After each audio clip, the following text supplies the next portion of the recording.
હવામાન નિષ્ણાંત અંબાલાલ પટેલ દ્વારા મોટી આગાહી કરવામાં આવી છે। આગામી 24 કલાક ગુજરાતના ઘણા ભાગોમાં ભારે વરસાદ થવાની શક્યતા છે। કેટલાક ભાગોમાં પૂરની સ્થિતિ હોય તેવું જણાશે। દક્ષિણ ગુજરાત, મધ્ય ગુજરાતના ભાગોમાં ભારેથી અતિ ભારે વરસાદ થવાની શક્યતા વ્યક્ત કરવામાં આવી છે।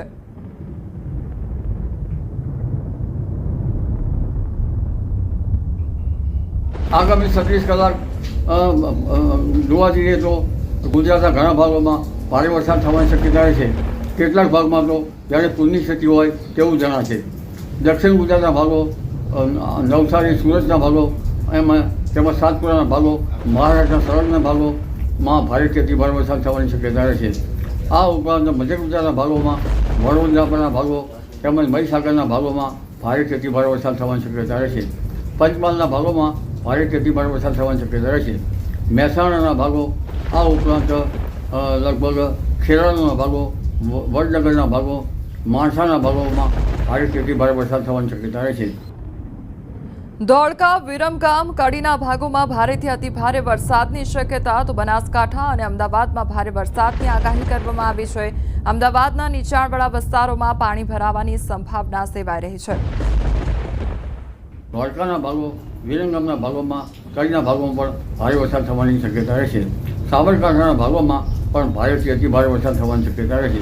એટલે આ વહન જમવું છે અને અમદાવાદના ભાગોમાં, નીચાણવાળા ભાગોમાં પાણીથી જળમગ્ન થાય તો પાણીની નિકાલની વ્યવસ્થા કરવી યોગ્ય રહે અને તે પછી તારીખ 26-30માં પણ એક મોટું વહન આવી રહ્યું છે।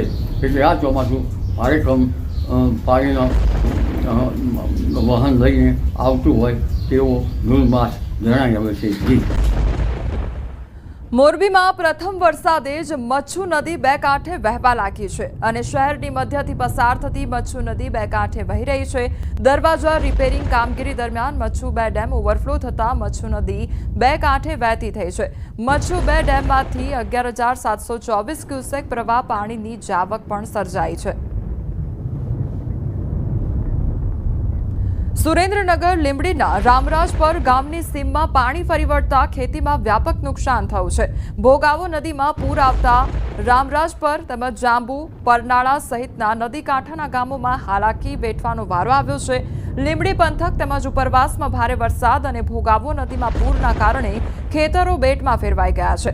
નદી કાંઠાના ગામોની સીમમાં આવેલ ખેતરોમાં અંદાજે 5 ફૂટથી વધુ પાણી ભરાયા તો ખેતરોમાં પાણી ભરાઈ જતા કપાસ સહિતના પાકનું વાવેતર નિષ્ફળ જવાનો ભય સેવાઈ રહ્યો છે।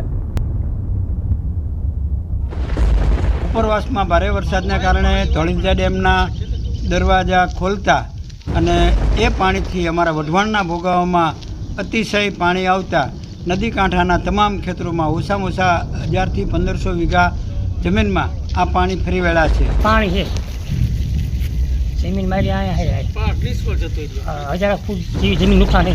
કપાસ વાવ્યો હતો તો પાક નિષ્ફળ જતો રહ્યો છે। ક્યાંક પાણી છે ઉપરથી નીચે ચાલુ જ છે પાણી।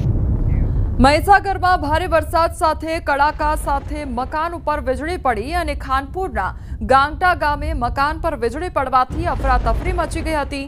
મકાન ઉપર વીજળી પડતા બોમ્બ ફૂટ્યો હોય તેવો અહેસાસ થયો હતો।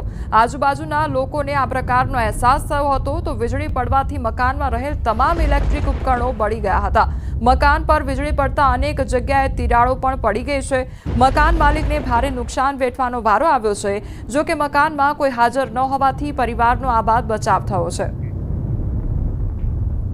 બાજુની અંદર ખોટ જોશી ભાવેશભાઈ નવીનચંદ્ર એમનું ઘર આવેલું છે।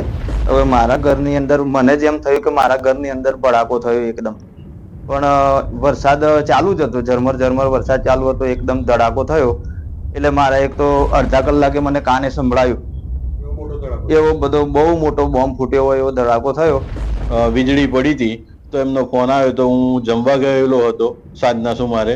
પછી એમનો ફોન આવ્યો તો ચાલુ વરસાદે અમે આવીને જોયું તો પછી મેં એમને પછી પાછું આવીને ઘર ખોલ્યું અને જોયું એટલે એ સુમારે અમે હતા નહીં ઘરમાં। બાકી જો અમે હોત તો જાનહાનિ બહુ મોટી થતી હતી અને ઇલેક્ટ્રિક સાધન, લાઇટ ને બધું બળી ગયું છે। ફ્રીજ, કુલરમાં આરોમાં બહુ બધી રીતે નુકસાન આવ્યું છે।